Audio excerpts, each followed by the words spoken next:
But right now, there's like two stories that are sort of running concurrently.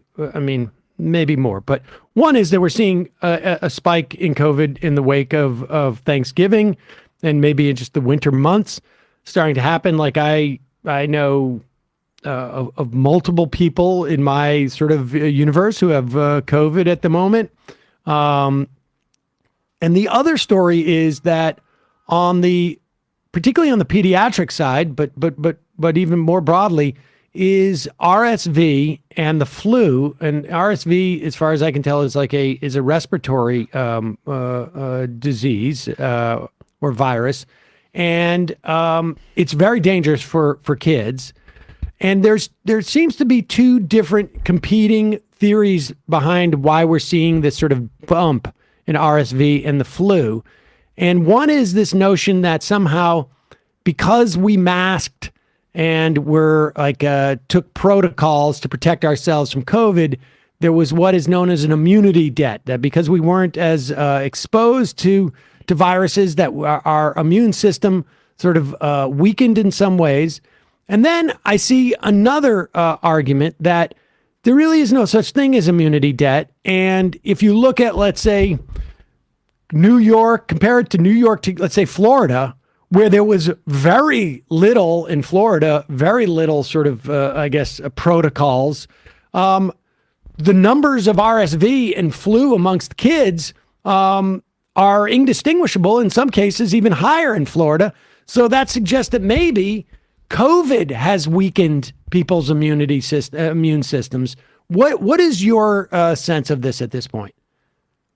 So, it's hard to say. There's no science, so this is all speculation. And what you're seeing are kind of infectious disease doctors or epidemiologists that are kind of speculating about it, just like we did with COVID. We're just doing it out in the open, and it's visible because it's out there. So a couple of things. One is, I think RSV, the R in RSV is respiratory. So it's the respiratory syncytial virus.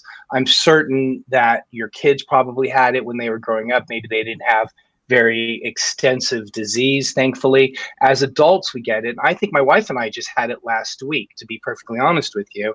And one of the things that we're seeing, kind of me here in a regional medical center in New Orleans, which is where I'm at right now, is that because we're testing everybody for COVID, anybody who walks in the door gets a test for COVID. Now, because COVID has become so easy to test for, we just test for other things as well. And on that panel is RSV. And one thing that I've been seeing as an infectious disease physician, quite literally on the front line, is a lot of adults with RSV. Now, I don't think that's new. I just don't think we've ever seen it before because we never looked for it, because we never tested everybody for respiratory, or we never swabbed everybody who walked in the door for these panels of viruses. So I think when we're seeing this increase in RSV, from my humble opinion, I think what it is actually is just we're becoming more aware of it, at least in adults. And again, I'm an adult physician, so I'm talking from the perspective of adults. But yes, we're seeing this so-called triple-demic happen amongst children and adults, but children as well. And that triple-demic, as you mentioned, was flu, RSV, and COVID. Now, to talk about immunity debt, I've been going back and forth. I think it's a little bit of both. And offline, I mean, you had suggested that, and I agree. I think it's probably a little bit of both. I think that I didn't hear about the data from Florida because that obviously argues against this so-called immunity debt. But I think to a large degree that it's not so much a weakening of the immune system. I consider it more of a priming of the pump, that every year that we have these respiratory viruses occur, that it just stimulates our immune system a little bit. It stimulates us a little bit, and it creates this protection. And this so-called immunity debt, what it really is referring to is the fact that we had 2 years of respiratory etiquette where we wore masks, we were isolated, we were distanced from other people, and we did not see flu, and we did not see COVID, or we did not see flu or RSV as we had in previous years. And I think that that's where this notion of immunity debt is coming from. And I would give it maybe like a 60 to 70% that that's likely what's going on. But again, this is the first time I've heard about what happened in Florida, and that certainly argues against it. I think that this is one of those things, probably the next time we're on we'll have more information and can talk about it a little bit more smartly with better data.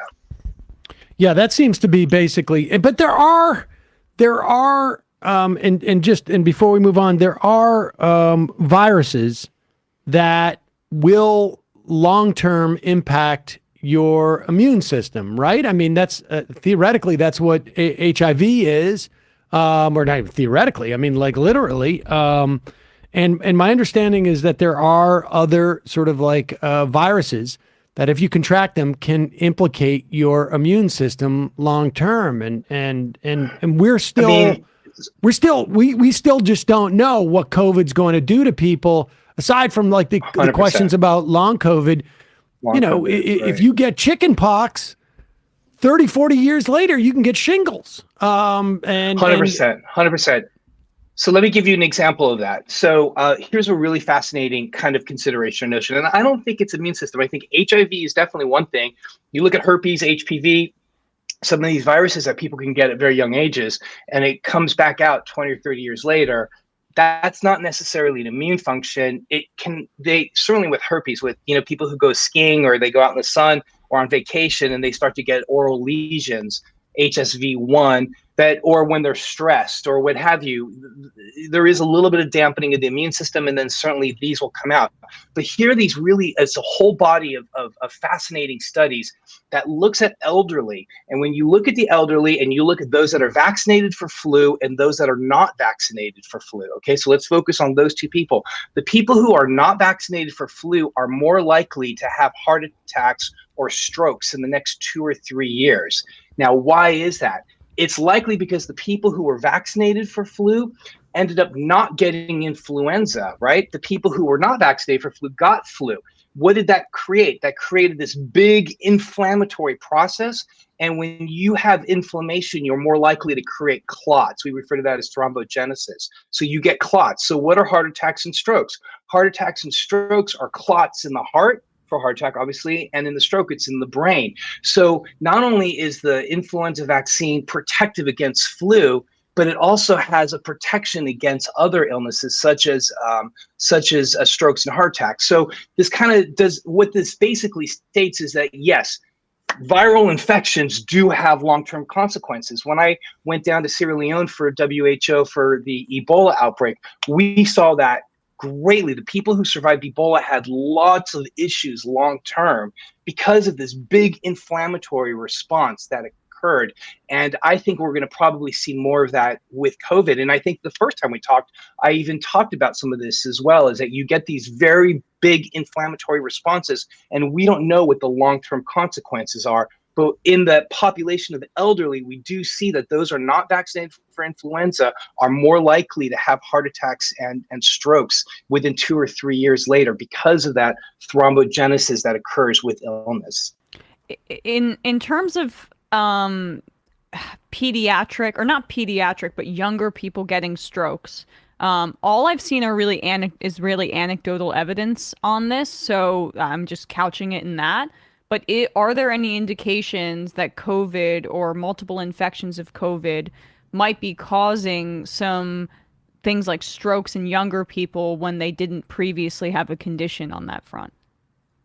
So, and I've not seen that, but let me put it this way: I would not be surprised because, again, of the inflammatory. So, inflammation is immunity, and immunity is inflammation in our brain. We think about them as being separate, but they're really two sides of the same coin.